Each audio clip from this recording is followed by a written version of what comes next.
Fellas, AC here. Welcome to another review.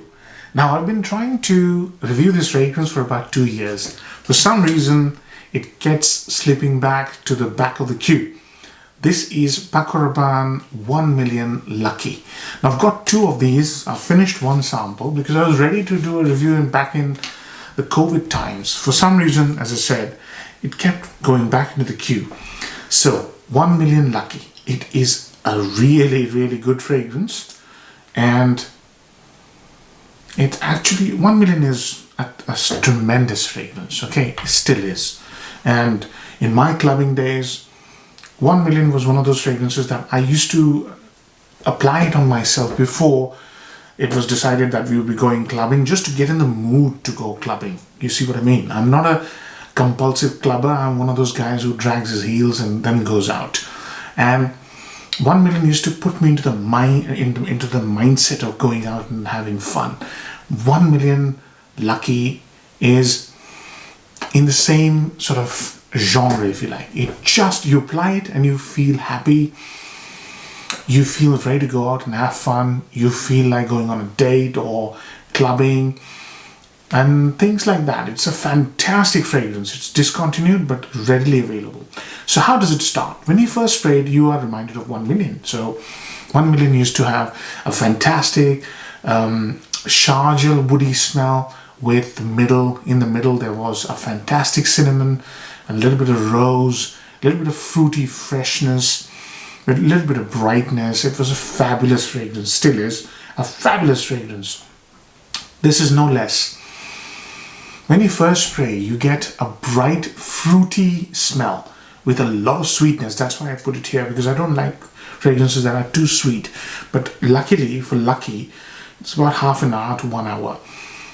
You get plum, sour, fleshy plum. And mixed with that is a full-bodied honey. So plum and honey doesn't sound very good, does it? But it smells fabulous.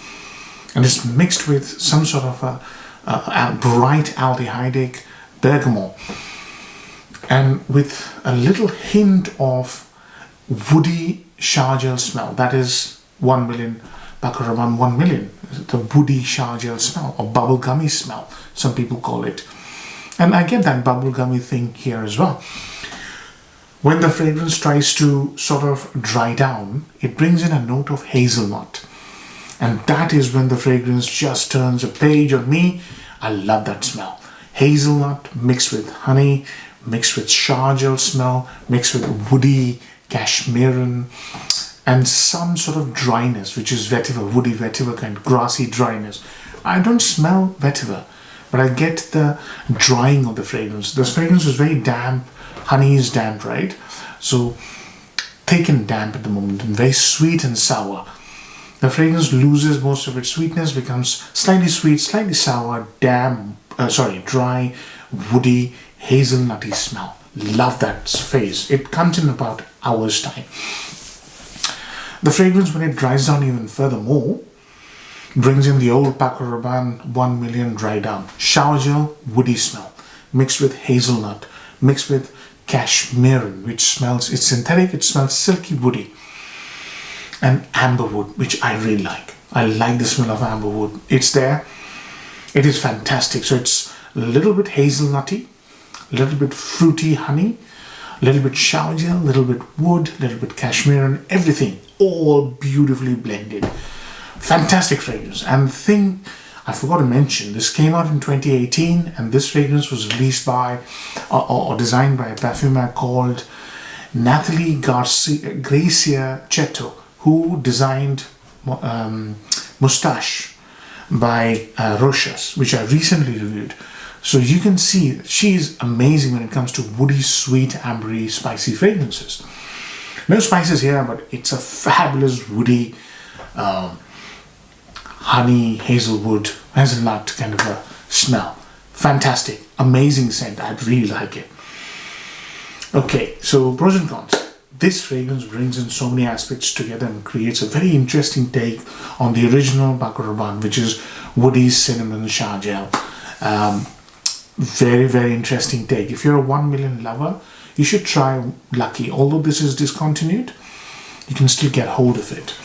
Number two, if you're into the clubbing dating scenario and you're bored of your 1 million, or you've never tried 1 million because of whatever, 1 million came out in 2008. So if you're worried about wearing something which was released in 2008, try this one. It is a really special fragrance. I'm telling you, so many different facets all working together. One of the more interesting releases. Third one, performance. Fantastic performance. It really gets you compliments because it projects. The other sort of upside, if you like, is going to be the sheer capacity of this fragrance to get you compliments, right? This is a kind of smell that women prefer or like in the dead of winter. Yeah, it's warm, it's fruity, it's got a lot of sort of warmth, if you like. It's just one of those fragrances that really helps cozy up to women. And the final one would be the price point. The fragrance is discontinued but still available for as little as 45 to 50 pounds for 100 ml. Fantastic value for money. This is a great fragrance. If you're an outgoing person who likes to have conversation with women, who's not shy, and does a lot of clubbing and stuff like that, absolutely go for it. Downsides: fragrance is completely synthetic, nothing unique. You have smelled the body shower kind of or shower gel kind of smell many times before. You smelled, so there's a little bit of Invictus hidden in there somewhere. There's a little bit of Eros hidden in there somewhere. There's a little bit of original 1 million hidden in there somewhere.